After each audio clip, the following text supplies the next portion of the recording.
Party headquarter पे different party के लोग जो हैं वो कांग्रेस में शामिल कराए। और आज जो हमारी प्रदेश कांग्रेस कमेटी की मीटिंग थी, जिसमें vice presidents, general secretaries, district presidents और बाकी स्टेट के और अलग अलग डिस्ट्रिक्ट्स के ऑफिस बेरियर्स को बुलाया था, फ्रंटल ऑर्गेनाइजेशन के लोग थे। तो हमारी जो थी आज मीटिंग थी, और मीटिंग में हमारा एजेंडा जो था वो पार्लियामेंट इलेक्शन था। हमारी तरफ से पूरी ज़ोर से पार्लियामेंट इलेक्शन की तैयारी चल रही है। हमने जो वार रूम्स हैं वो जम्मू में भी शुरू किया है, कश्मीर में भी शुरू किया है, अभी श्रीनगर में।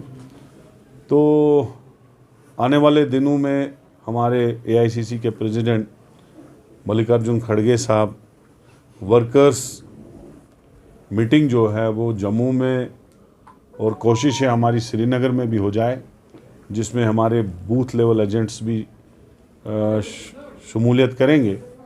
अच्छी खासी मीटिंग्स होगी और हमारी जो तैयारी है हर कॉन्स्टिट्यूंसी में जारी है, जितनी भी पार्लियामेंट की कॉन्स्टिट्यूंसी हैं उनमें जारी है।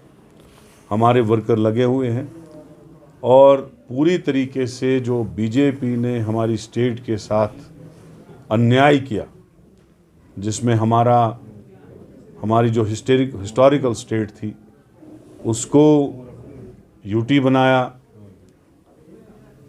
यहाँ पे स्पेशल स्टेटस हटाना, बेरोज़गारी को बढ़ाना, लोगों की ज़मीनें छीनना जो 200-200 साल की उनके पास थी, स्मार्ट मीटर लगाना, जम्मू में और कश्मीर में भी शराब की दुकानों जगह जगह घर घर खोलना, और भी जितने इश्यूज़ हैं उन पे हम लगे हैं, बात कर रहे हैं लोगों से। और मुझे यकीन है जो ये हवा बना रही है बीजेपी, कहीं 400 पार और कहीं 500 पार ये बातें कर रही हैं, मुझे यकीन है कि जो 2019 के बाद हमारी स्टेट के लोगों के साथ बीती उसका एक करारा जवाब हमारे जम्मू कश्मीर के लोग बीजेपी को देंगे। और जो इंडिया अलायंस की पार्टीज़ हैं, जो हमारी लाइक माइंडेड पार्टीज़ हैं, जिसमें नेशनल कॉन्फ्रेंस और पीडीपी और कांग्रेस जो है, कोशिश है कि मिल के इलेक्शन लड़े और हम सारी सीटें जो 5 की 5 जम्मू कश्मीर में और एक लद्दाख में है, 6 की 6 हम जीतें, यही हमारी कोशिश है। और आज हमारी इसी बारी में मीटिंग है और आने वाले दिनों में हम डिस्ट्रिक्ट्स और तहसील्स और ब्लॉक्स और कॉन्स्टिट्यूंसीज का रुख करेंगे। हमारे लीडरों को ऑलरेडी डायरेक्शन हमने दी है, इंचार्ज डिस्ट्रिक्ट्स और इंचार्ज कॉन्स्टिट्यूंसीज बनाए गए हैं जो जाके पार्टी की एक्टिविटीज़ को तेज़ करेंगे। है कि कांग्रेस को मुख्य कारण जो कांग्रेस छोड़ने का था वो ये था कि 90% जो कांग्रेस के लीडर है वो घरों पे ही होते हैं। हमने 8-10 साल में प्रयास किया था, लेकिन यहाँ ये सिस्टम, और साथियों ने ये भी कहा कि पार्टी का सिस्टम है, कोई देखिए, गुलाम नबी आज़ाद कांग्रेस की वजह से था, न कि कांग्रेस गुलाम नबी आज़ाद की वजह से थी। कांग्रेस एक 140 साल पुरानी पार्टी है और अगर गुलाम नबी आज़ाद साहब को कुछ मिला वो कांग्रेस की वजह से मिला।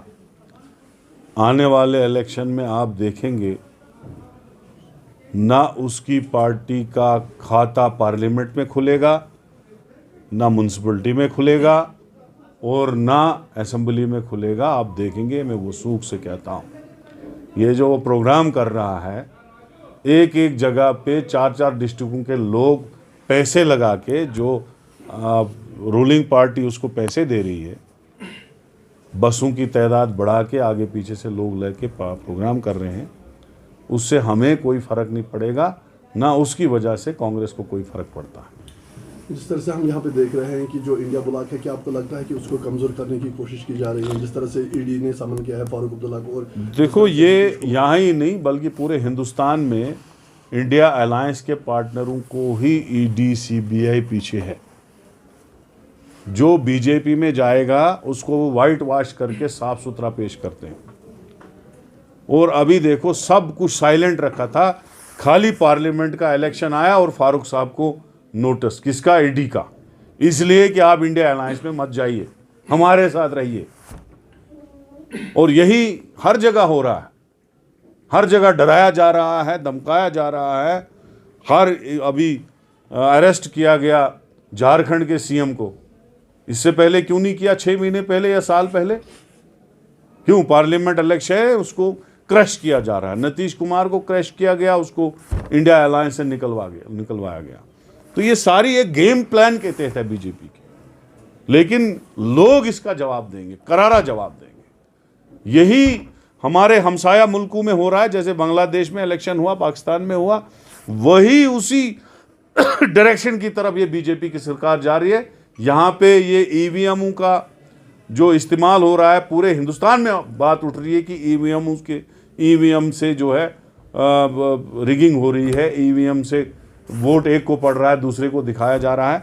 इसी तरीके से एजेंसियों से अब दबाया जा रहा है कि किस तरीके से हम दबाएं और कुर्सी हासिल दोबारा करें। लेकिन मुझे यकीन है कि हिंदुस्तान के लोग और जम्मू कश्मीर के लोग बीजेपी को इस बार रिजेक्ट करेंगे। कोई बीजेपी को आगे आने नहीं देगा, लोग नहीं आने देंगे। चुनाव में कहाँ देख रहे हैं कांग्रेस को और किस तरह की तैयारियां हैं? पूरी तैयारी है, आप देखेंगे राहुल गांधी जी की जो यात्रा चल रही है उसमें कितना रिस्पॉन्ड है लोगों का। अच्छी तैयारी है, और जहाँ जहाँ हमारे अलायंस पार्टनर हैं उनके साथ तैयारी है। तमिलनाडु में है, महाराष्ट्र में है, हर जगह है। बिहार में लालू जी के साथ है, अखिलेश जी के साथ है, सबके साथ मिलजुल के हम इलेक्शन लड़ेंगे और इस बार पार्लियामेंट में कांग्रेस सरकार बनाएगी। वकार साहब, क्या कोलिशन होगी यहाँ की जो सीटें हैं या कांग्रेस? देखो, हम अपनी कोलिशन पार्टीज के साथ पूरा लिबरल हैं, उनके साथ बात कर रहे हैं। हाईकमांड में एक कमेटी बनी है, अलायंस कमेटी, जो उनके साथ बात कर रही है हमारे अलायंस पार्टनर्स के साथ। सीट शेयरिंग होगी और जहां कांग्रेस को सीट मिलेगी वहां उनकी मदद हम लेंगे और वो हमें मदद करेंगे। जहां अलायंस पार्टनर को, इंडिया अलायंस पार्टनर को सीट मिलेगी वहाँ पे हम उनकी मदद करेंगे। और उस वक्त की ज़रूरत है। मुझे नहीं लगता है कि कोई इंडिया अलायंस का पार्टनर अलायंस छोड़ के बीजेपी की तरफ जाएगा, मुझे तो नहीं लगता है, क्योंकि लोगों की चाहत है कि इंडिया अलायंस लड़े और वो हमें मदद करे बीजेपी को पावर से दूर रखने के लिए।